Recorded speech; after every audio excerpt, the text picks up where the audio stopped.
Um bom dia, uma boa tarde, uma boa noite a todos. Viva Cristo Rei, salve Maria Santíssima.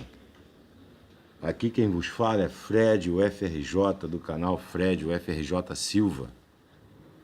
Com mais uma etapa, apresentando mais uma etapa, pela graça de Deus, do projeto Fé Sem Superstição, Catecismo Maior de São Pio X e Doutrina Católica.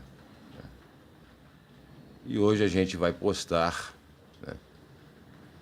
a 10ª aula, lembrando a todos, os inscritos e aqueles que porventura visitarem o nosso canal, que nós estamos fazendo dentro do bojo, do desenvolvimento do projeto Fé Sem Superstição, Doutrina Católica, Catecismo Maior de São Pio X e Doutrina Católica. Nós estamos no bojo do projeto Fé Sem Superstição, abordando, fazendo aqui a leitura do Catecismo Maior de São Pio X, da editora Permanência. Estamos compartilhando do 9º artigo do Credo, que aqui no Catecismo está em seu capítulo 10º. E nós estamos falando da fórmula dessa profissão de fé: creio na Santa Igreja Católica, e na comunhão dos santos. Essa sociedade hierárquica, organizada com leis e regras. E hoje, por conta da divisão desse capítulo 10º, do 9º artigo do Credo, nós vamos adentrar aqui na doutrina, na disciplina da Igreja relativa à comunhão dos santos. Nós já estudamos, já compartilhamos aqui o parágrafo 1º da Igreja em geral, dentro desse grande tópico, creio na Santa Igreja Católica, da Igreja em si. Compartilhamos também no parágrafo 2º da Igreja em particular. No parágrafo 3º, nós abordamos a questão da igreja docente e da igreja discente, da igreja que ensina, que tem autoridade, que ensina, ensinante, e da igreja discente, que somos nós, leigos, aqueles que aprendem. Já falamos do Papa e dos bispos, aqui no parágrafo 4º, e hoje vamos adentrar aqui na comunhão dos santos, dessa comum união dos santos no gozo dos bens da igreja, bens internos e bens externos.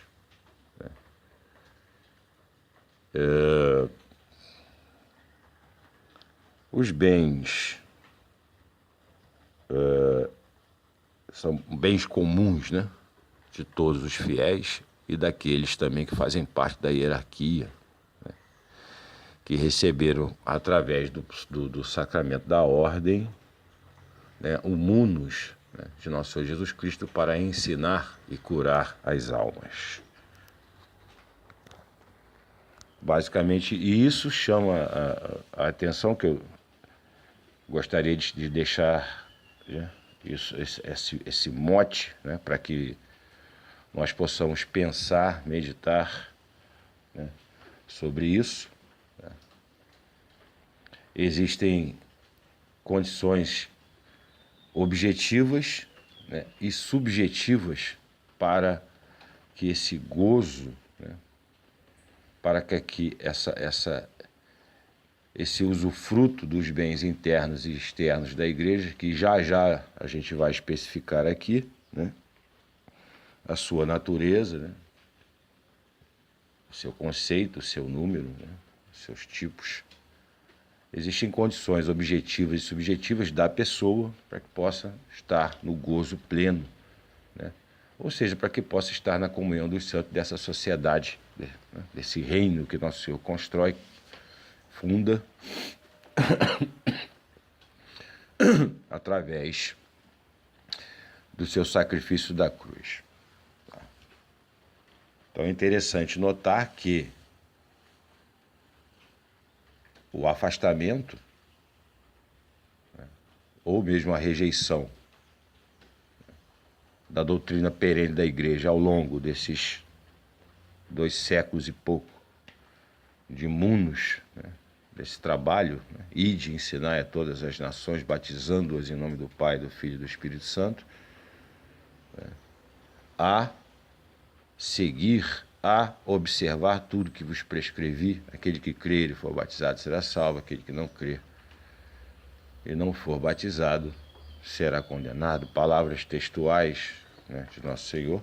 Então, ao longo desse munus bimilenar da igreja, existem condições objetivas e subjetivas para o gozo desses bens internos da igreja. Então, portanto, né, um herege, né, uma heresia, ou seja, é aquilo que se afasta, aquilo que contraria o ensino biblianar da igreja, né, proclamado de forma livre, né,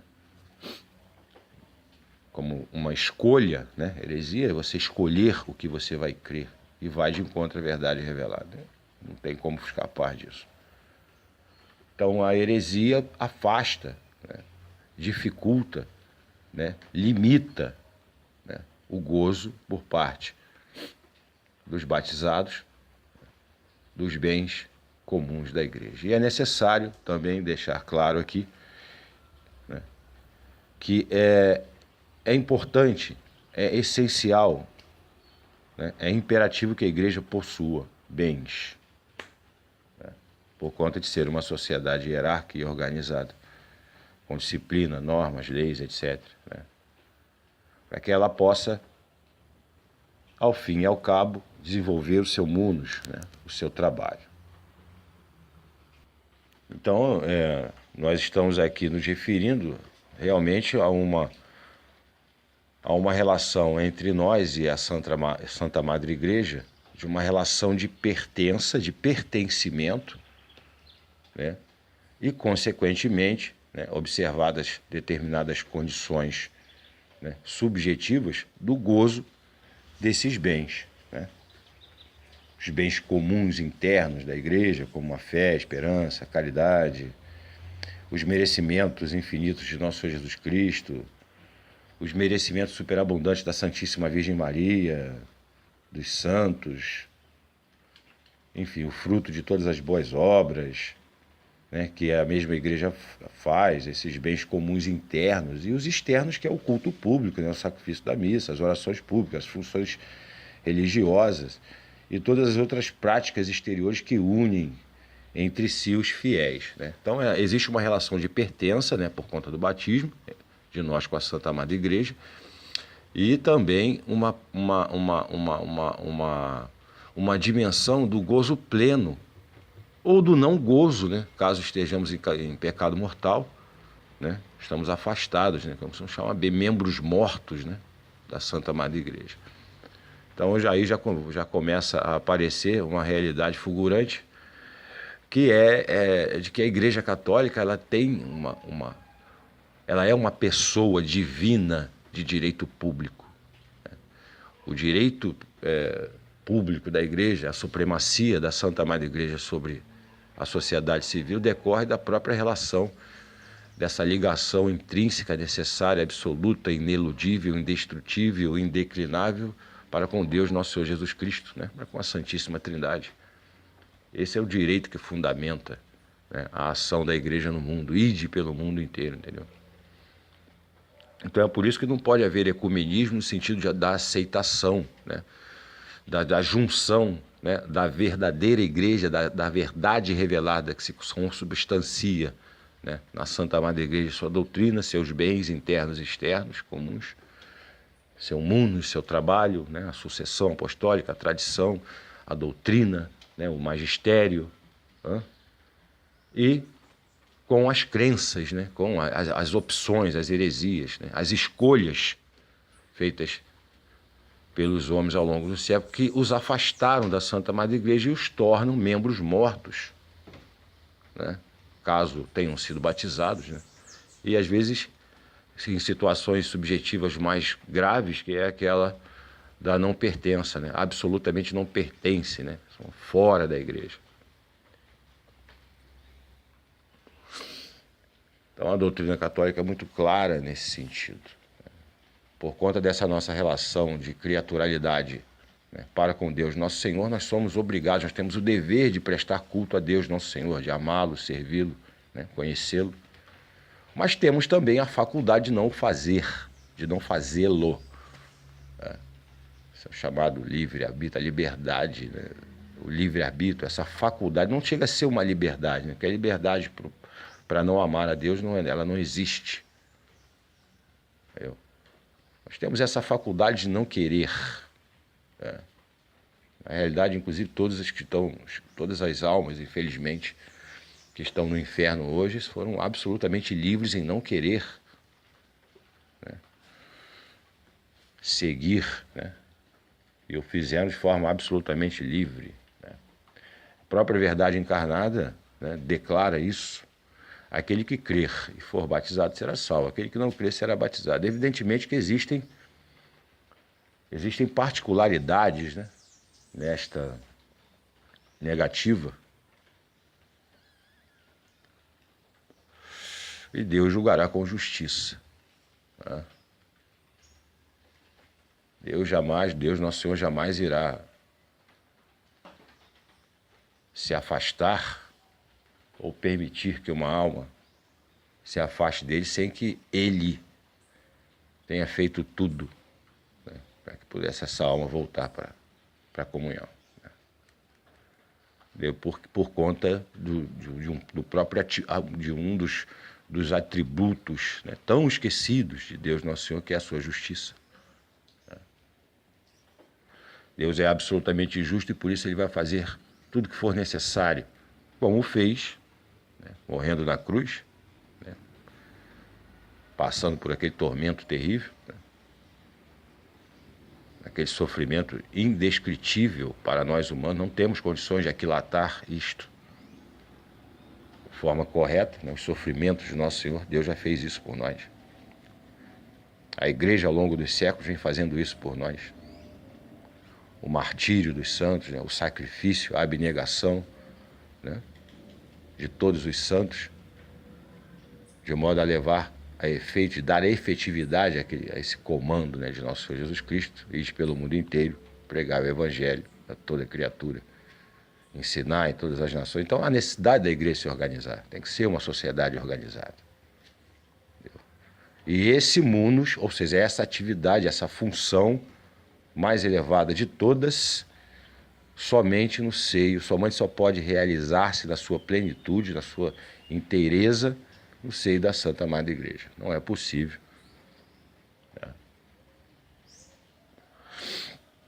Cumprir o mandado,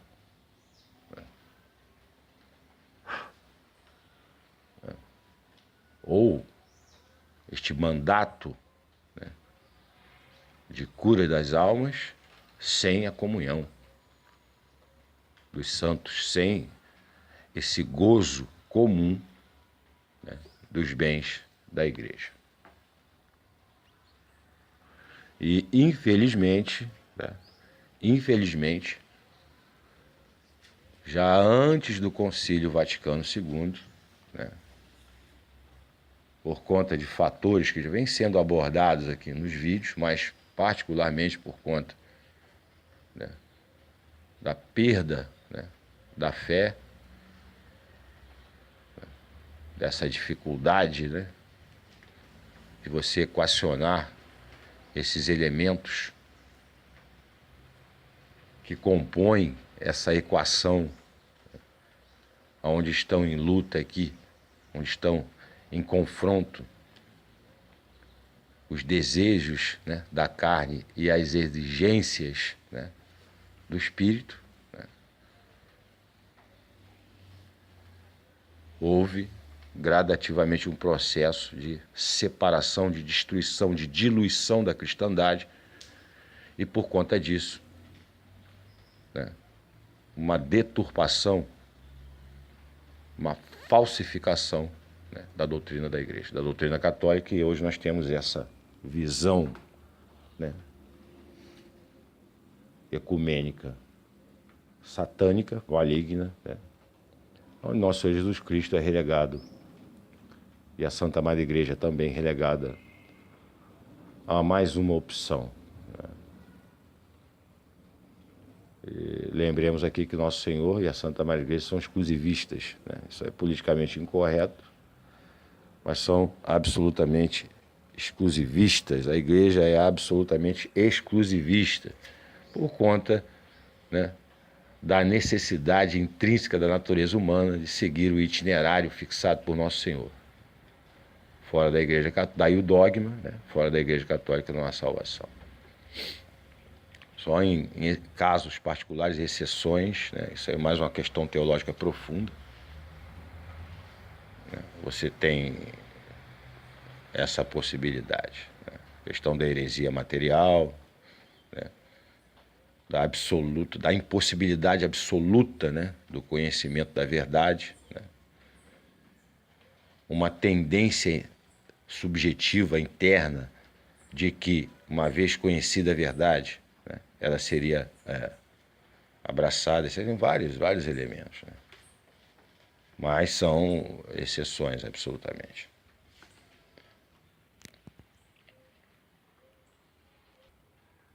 Pois muito bem. Então, antes de começarmos a leitura propriamente dita do catecismo, né, são 10, né, 10 artigos, né, no formato, né, de perguntas e respostas, uma linguagem bem objetiva, bem simples, bem clara. Antes de entrarmos propriamente na abordagem aqui do tema da 10ª aula, né, do projeto Fé Sem Superstição, Catecismo Maior de São Pio X, Doutrina Católica, vamos fazer nossas orações para que Deus, Nosso Senhor, possa abençoar esse trabalho, né, e os frutos possam ser produzidos, né? Em nome do Pai, do Filho e do Espírito Santo. Amém. Inspirai, ó Senhor, as nossas ações e ajudai-nos a realizá-las, para que em vós comece e para vós termine tudo aquilo que fizermos por Cristo nosso Senhor. Amém. Santa Maria, Mãe de Deus, rogai por nós. São José, rogai por nós. São Pio X, rogai por nós. Em nome do Pai, do Filho e do Espírito Santo. Amém. Pois muito bem, pessoal, 10ª aula, né? Lembrando que estamos no 9º artigo do Credo e no seu 5º parágrafo. Hoje vamos abordar a comunhão dos santos, né? Creio na Santa Igreja Católica, na comunhão dos santos, na remissão dos pecados, na ressurreição da carne, na vida eterna. Amém. Essa é a nossa profissão de fé, a profissão de fé que você faz, né? Então hoje você vai adentrar, hoje você vai aprender, hoje você vai conhecer um pouco mais sobre essa expressão, né? Sobre essa verdade de fé, creio, né? Na comunhão dos santos, que tem a ver com esse gozo, né, dos bens internos e dos bens externos comuns da Santa Madre Igreja, sociedade hierárquica, né, com leis, Pedro é a cabeça. Não tem nada de colegialidade aqui. A colegialidade leva à ruptura, né, porque cada um tem respeitado a sua própria opinião numa coisa que não é opinável, né? Então vamos lá. O 5º parágrafo da comunhão dos santos, né? Perguntas e respostas, numeração sequencial crescente, estamos no número 214. Né? Lembrando aqui que na última aula a gente tratou do parágrafo 4º, né? Esclarecendo aqui a questão da doutrina referente ao Papa e aos bispos. Questão 214, que nos ensina o 9º artigo do Credo com aquelas palavras na comunhão dos santos? Resposta. Com as palavras na comunhão dos santos, o 9º artigo do Credo ensina que a Igreja, pela íntima união que existe entre todos os seus membros, são comuns os bens espirituais, assim internos como externos que lhe pertencem. E agora vem a especificação. 215. Quais são, na igreja, os bens comuns internos? Os bens comuns internos da igreja são a graça que se recebe nos sacramentos, né? A fé, a esperança, a caridade, os merecimentos infinitos de Jesus Cristo, os merecimentos superabundantes da Santíssima Virgem Maria e dos santos, e o fruto de todas as boas obras que na mesma igreja se fazem. Esses são os bens internos, pessoal. Questão basicamente autoexplicativa, né? Então vamos avançando aqui. Questão 216. Quais são os bens externos comuns da igreja? Os bens externos comuns da igreja são os sacramentos, o santo sacrifício da missa, as orações públicas, as funções religiosas e todas as outras práticas exteriores que unem entre si os fiéis. Basicamente, na introdução, a gente já fez uma abordagem sobre isso, então podemos avançar aqui, ok? Questão basicamente autoexplicativa. Então, na questão 217, em avançando, nós temos a seguinte pergunta. Nesta comunhão de bens entram todos os filhos da igreja?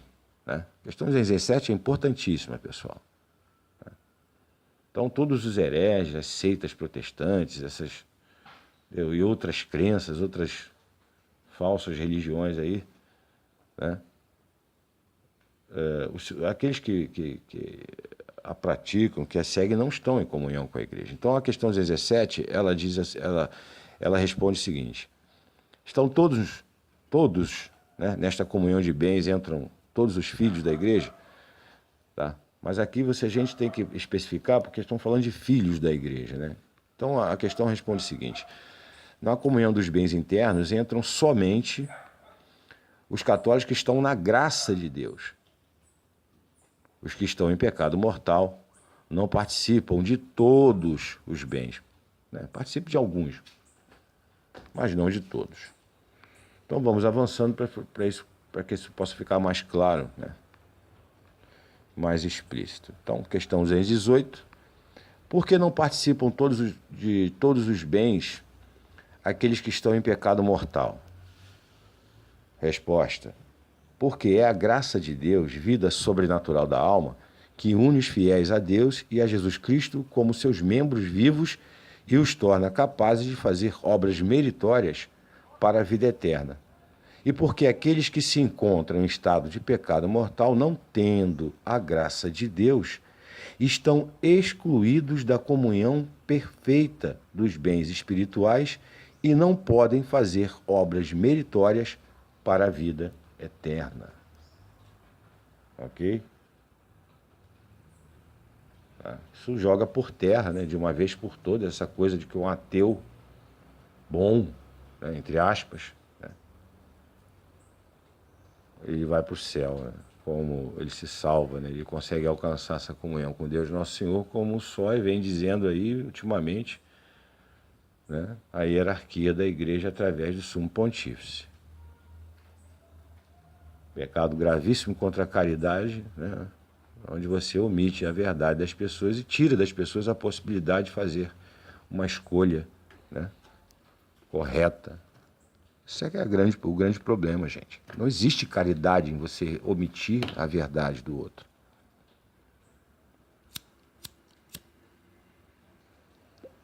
Isso não é caridade, né? Infelizmente. É politicamente correto porque as pessoas criaram, né, nós humanos, né, a criatura racional ferida, nós criamos um cavalo de batalha para essa coisa da santidade. Entendeu? Essa ideia falsa que foi inoculada nos corações, nas mentes, nas almas das pessoas, de que o santo é um ser absolutamente obscuro, doente, frágil, louco, né? Incutiram isso na cabeça das pessoas, que é difícil você desconstruir esse espantalho, né, que foi construído em torno da questão da santidade. Isso é uma obra maligna, isso é uma obra satânica. E que, infelizmente, né, como a própria maçonaria afirmou, ela seria propagada por pessoas que se dizem católicas. E marchariam achando que estavam com a bandeira católica, mas estavam com a bandeira da maçonaria. Isso aí foi objeto de 2 vídeos, né, áudios, 2 trabalhos que nós colocamos, que nós apresentamos, que nós publicamos, sobre a alta venda carbonária, né? São 2 vídeos interessantíssimos que eu recomendo aí, né, que vocês assistam.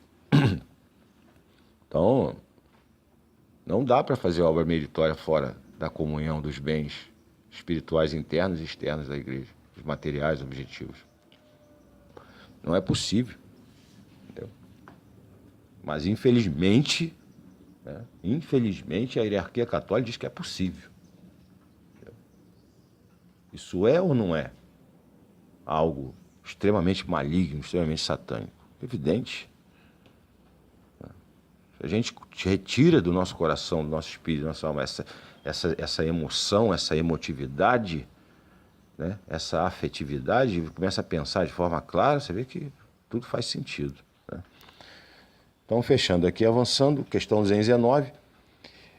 Então, os católicos que estão em pecado mortal não tiram proveito nenhum dos bens internos e espirituais da igreja? Outra questão importantíssima, tá, pessoal?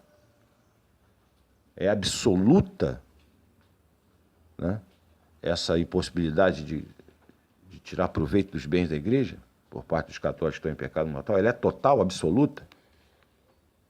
Aí vem aqui a esperança, né, a consolação. O catecismo afirma. São Pio X afirma aqui. Os católicos que estão em pecado mortal tiram, ainda assim, algum proveito dos bens internos e espirituais da igreja,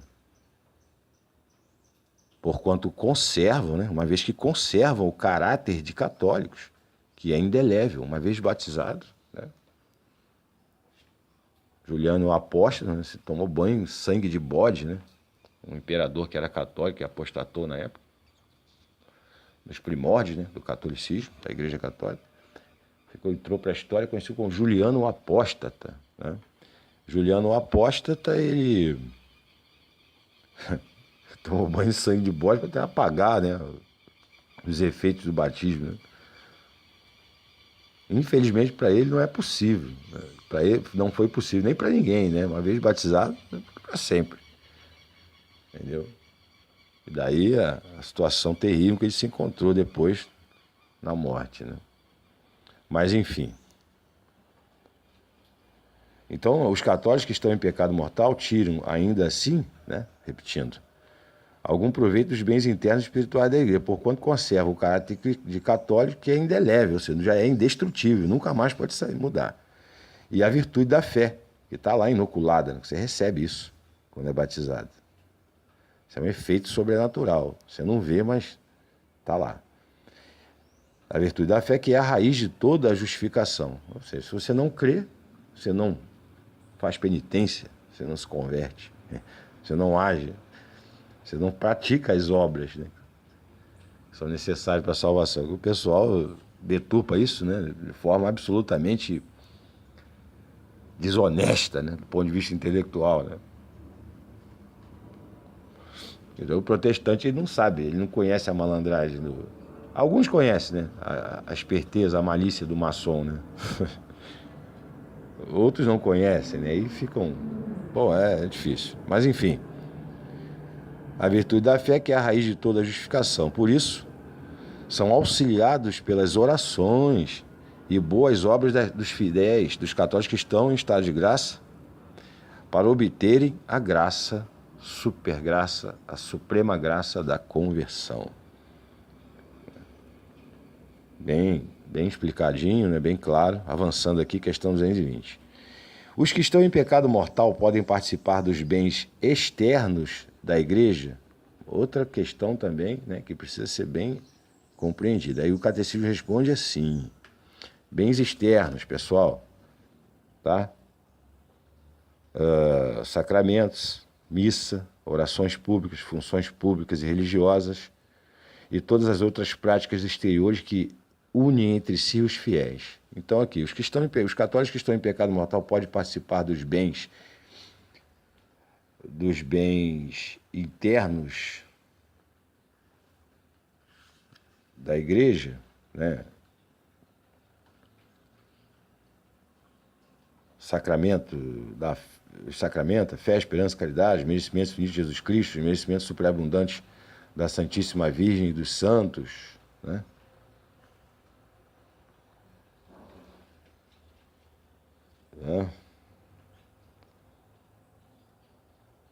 Esses são os internos, né?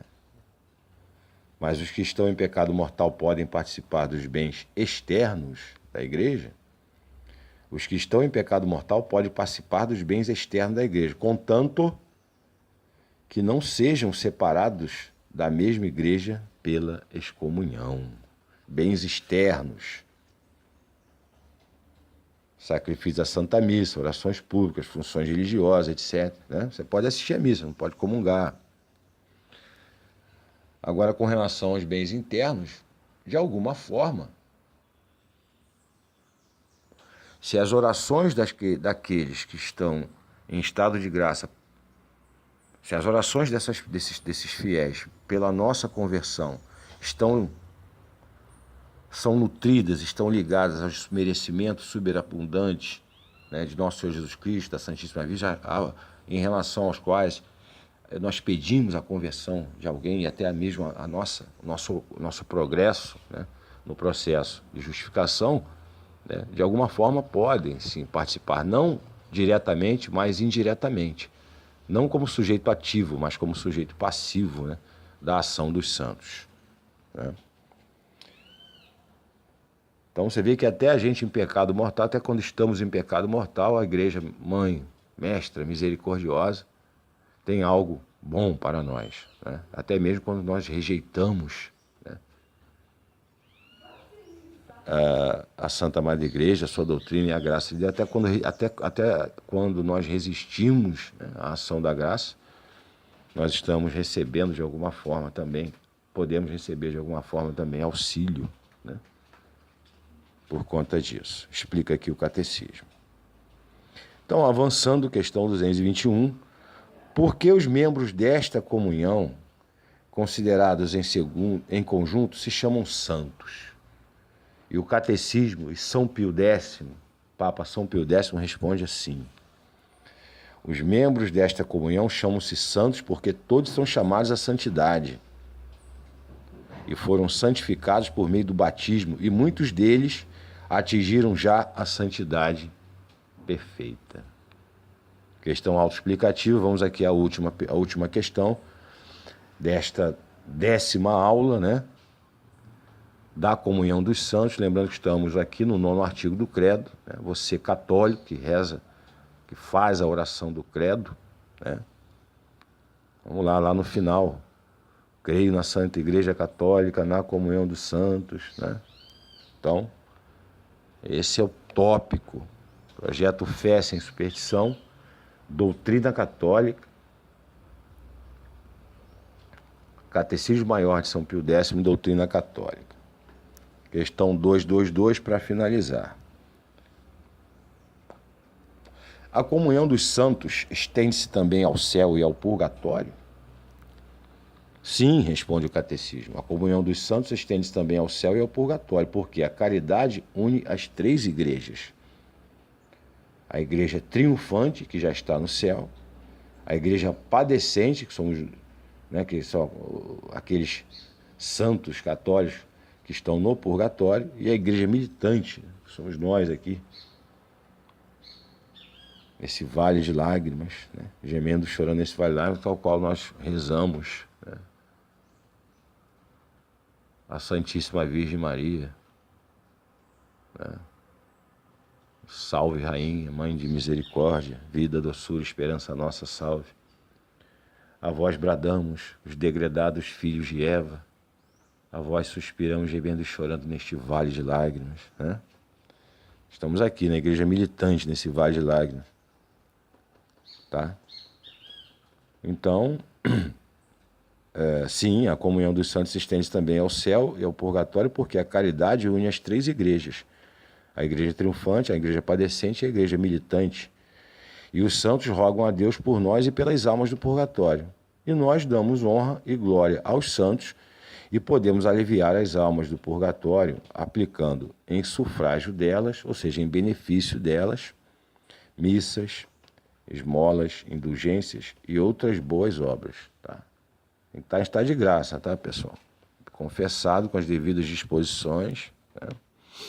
E lutando aí, nunca fazendo as pazes com o pecado, que pese a natureza humana, olhando sempre para a mão chagada de Nosso Senhor que aponta para o seu coração, lancetado, ou seja, ferido de lança, né? Sangrando em chamas e coroado de espinhos. Né?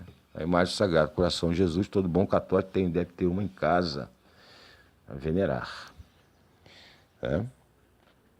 Bom, enfim, pessoal, fechando aqui então esta 10ª aula, né? Questão 222, lembrando que dentro desse capítulo 10º, né, nós temos o último parágrafo que vai tratar daqueles que estão fora da igreja.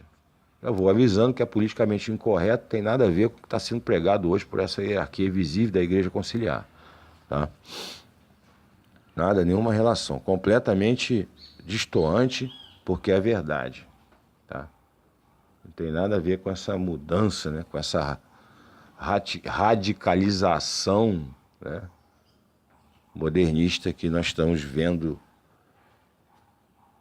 que alguns viram e outros não viram, mas sabem, né? Que ocorre de forma oficial a partir da promulgação do Concílio Vaticano II. Bom, então avançando aqui, projeto Fé Sem Superstição, Catecismo Maior de São Pio X, Doutrina Católica, 10ª aula, esse vídeo que está sendo postado, né, em continuidade ao nosso trabalho. Servos absolutamente inúteis, né? Criaturas, né, pecadoras que se presumem muito, mas por graça e misericórdia de Deus estamos aqui realizando esse trabalho. Né? E somos muito gratos a isso.